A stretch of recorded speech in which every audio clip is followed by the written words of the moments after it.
Popcorn Junkies. Hi. This is my mother. Hiya. She's a film fan, a film lover. And we're reviewing Scream, the 2022 variation, which I believe is also informally known as Scream 5. Yes. Neither a prequel nor a sequel, as they call it, a recall. A recall, they do call it that. What does that mean? A remix, a revisit, a remake? I think it's whatever you want it to be. Whatever you want it to be. This is a recall, whatever recall means. Yeah. It follows in the tradition of the Wes Craven franchise, to the point that one of the key characters in this is called Wes. Yeah. To the point that it's dedicated to Wes. And I didn't realise that of all the franchises where many, many inferior follow-ups were made, Wes Craven directed all of them, I think. Yeah, no, I didn't realise that either. And I couldn't remember for a minute that it was dead until I saw it. And in a weird way, I think what became a bit tiresome with them was they kept retreading the same territory. Yes. Especially the telephone territory, which we'll get onto in a minute. The most, probably in sort of horror film history, the first Scream film holds a really unique place for killing off a major star in the first 10 minutes, the whole Drew Barrymore thing. Yeah. And that was quite an arresting thing. It wasn't arresting or new to have someone killed in a horror film, because it was Halloween and Friday the 13th and all that sort of stuff. But it was quite something. It played with our expectations to have such a big star. Yeah.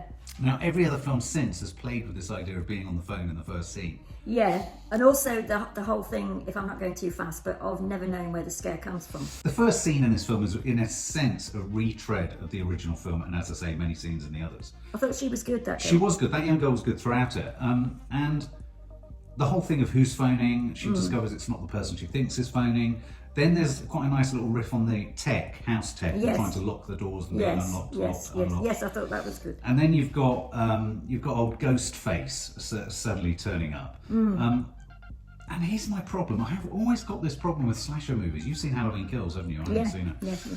There's only so much I can get scared of with a knife. Yes.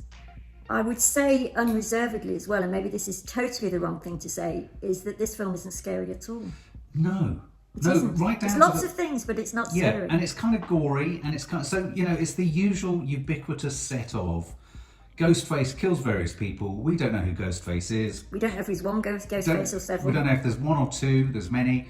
There were two in the original, and there are two killers in the original. They seem to be saying that, yes. I mean, the other problem with this film that I genuinely had when I got back from the cinema was you need to know all your Scream films. So, for example, I was right across Courteney Cox, but I wasn't across the other woman, Neve Campbell. Yeah. So I'd lost touch with the franchise at that point. Yeah. And there were many, many bits and moments where it was kind of riffing on the whole idea of what those characters were in the original films. David Arquette, for example, playing Dewey. I thought David Arquette was brilliant in this, actually. Yes, David Arquette. Yeah. I couldn't for the life of me think Wasn't it? his name was. I thought he was great. And so, so we have Ghostface. Is Ghostface scary? For 5 seconds, yes, he is. And if everything else around him is scary. But it's exactly as you say, there's not that much they can do with a knife that isn't going to make you think, well, okay, I've seen that before. Most of the scenes were pretty standard, jump out from shot, edge of shot, shut a fridge door to reveal background, stand in front of an open door. I mean, they played with it a bit where it didn't happen and it didn't happen. It didn't and it didn't. And then more often than not, it didn't. And then occasionally it did. I mean, some really nice gruesome close-ups of knives going into necks. Yeah. But none of that even, something that I think does work with Halloween is there's often that moment where he stares at them as they die. It wasn't even that. No, well, I suppose they can't be because of the nature of the mask, isn't it? So anyway, he goes on a killing spree. It kicks off again. We discover that one of the girls is the daughter, the illegitimate daughter of somebody. Ghostface. Yeah. They decide to go back and resurrect the cast from previous films to help them. So Dewey comes back in, played by David Arquette. You got Courteney Cox. You got Neve Campbell. They're all there. Suddenly, it's like bring everyone in. Yeah. Bring everyone in from all the... It's a bit like Jamie Lee Curtis in Halloween again. Yeah, well, Neve Campbell, I must have seen the one where Neve Campbell came into it because she looked absolutely right to me and I thought, I know this woman. And, but Courteney Cox, no, don't know what to say. She looked incredibly old to me. And so they all they all huddled together, and then really where I think this film became its richest was in its self-conscious awareness of the horror genre. Yeah. And how it played with it. And really, I think if there's a reason to see this film, it's quite a nicely written script, I thought, around what it means to be in a horror film. Yeah. or to be into horror films. I would entirely agree with that. Do you know what I mean? Right down to the opening scene on the telephone, she gets into a sort of protracted argument with the person who's on the end of the phone, because she thinks it's her mum's boyfriend, about what makes a good horror film. Yeah. And I thought, from the off, I thought, oh, that's clever, because they parked that thought early enough so that we weren't really taking horror seriously. No. She returns to it as well. Oh, well, it does return to it very much so. Now, a special shout out to Jack Quaid, who's the main boyfriend in it. Yes. You'll know him from The Boys. He's Dennis Quaid and Meg Ryan's son. Yes. He's always good. He's effortless in his kind of charm and all that kind of stuff. Yeah. He's in there. He's a really, for me, he's the sort of stabilizer of the cast. I think he was a real anchor. He's got sort of range, he's got humanity, he's got warmth and all that. I thought everyone else, as they are in these films, were warm props until they were cold props. Yeah, exactly. Apart from obviously Courteney Cox and David Arquette and Neve Campbell. Yeah. So what kind of, when I asked you if you liked it, you sort of said, yeah, sorry, what did you like about it then? Was it the... Well, nothing happened that I didn't expect to happen. I think I just, I thought I was going to like it more than I did. Maybe I... right, you thought you were going to like it more than I did. I liked Halloween. I think I like the Halloweens slightly better than I like this franchise. I don't know why that is, but maybe it is because you get a moment of him. I thought you liked it more than you thought you were going to like it. Well, no, I did in one sense. This is knife-edge stuff, no pun intended. Which way are you going? No. Was it more impressive than you thought it was going to be, or less impressive? In a way, less impressive. Ah, okay. Yeah. But it did exactly what it said on the tin. It was scary. Did it though? Yes. I don't think it was scary. Well, you just said it wasn't scary. I don't understand but what you're saying, Mark. To be scary. I don't know if it is. Well, I thought, if I'm honest, I thought this was a horror comedy. Well, it was in a way, but maybe they all were. Maybe. I mean, there's always something a bit camp about a horror film.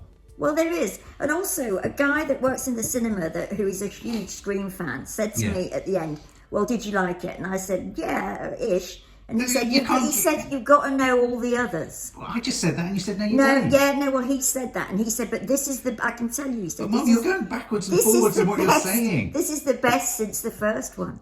And I thought... Well, a lot of people are saying that. Oh, are they? Yeah, the vast majority of people are saying that. And I think, but I think that's principally not around whether it's an effective horror film. It's around the fact that it plays very cleverly with the idea of what makes a horror film. I mean, I thought there was a particular moment in it which I really liked, which was where the Jack Quaid character, they're talking about being trapped in fan fiction. Yes. And they're in the process that really the horror of this film is the horror created by fans of the horror film. Yes. Recreating their own horror film. Yeah. And there was that wonderful moment where Jack Quaid squeals at the top of his voice, Hollywood's lost and run out of ideas. Yes. Do you remember that bit? Yes. Yeah, yes, I mean, I thought that for me was when it was at its silliest, but also at its cleverest and its funniest. Yeah, no, I thought all of those jokes were really good. I mean, I thought it was the jokes that sort of kept it going. Really. Yeah. So, it's very, very self-conscious, but then that's what it was. It's an 18. I was kind of surprised. I guess that must just be for the couple of knives through the necks. Yeah. I found this just about kind of bearable. Watchable, It was not scary. It wasn't particularly innovative. It was most original in its script. I liked its little riffs on the meta sort of dialogue about what makes a horror scene, about the characters that go out into the dark and the ones that go downstairs, and how it's always the second character and that it's always the boyfriend who looks. I thought it was really nice. I thought David Arquette was brilliant in his small scene in his camper van, still watching Courteney Cox on the TV. Yeah. Courteney Cox was all right. I thought Jack Quaid was brilliant. I thought the youngest girl at the beginning was very strong. Yeah. I found all the others very generic. Yeah, very generic. They were. And so it riffed. Yeah, at the same time, I think it should have been a bit more effective and original in its horror. I just felt, on the one hand, they turned to the only thing they could have turned to, which was foregrounding the structure of horror films to show how ridiculous it is. And really, the reason that worked was because there's no more horror to be had in Ghostface. No, that's true. But then the whole thing of it became, who is Ghostface? Yeah. And is he somebody that we've met, or is he? I mean, we had reflections of the original Ghostface in the mirror, and they're all related to him, and there's a sort of suggestion that it passes through the generations. But I mean, that is what the sort of thing of you waiting to find out is. It's not. Yeah. It's not whether he's going to come from behind the fridge door, because as you just said, they kept playing with that to the point where in the end you just felt like saying, I don't care whether he's behind the door or not. I don't think I did care, really. No. I don't think I really cared about any of them. I mean, No, but I'm talking about the scares now. yeah. You're I saying mean, they didn't do anything Well, I original wasn't with the scared scares. once. No. I didn't jump out of my skin once. I think didn't I blanch jumped in about horror twice. once. I mean, even when they're sort of down on the bodies going jink, Yeah. jink, jink, it's so sort of comedic. Yeah, it doesn't They're not- horror. No, it doesn't. No. So anyway, so I would probably give this 55 out of 100. Yeah, well, at the risk of sort of just going exactly where you've gone, and then people would say, why is she even sitting there? Because she's saying the same as him. Don't think I'd even give it 50. I'd give it more like about 40.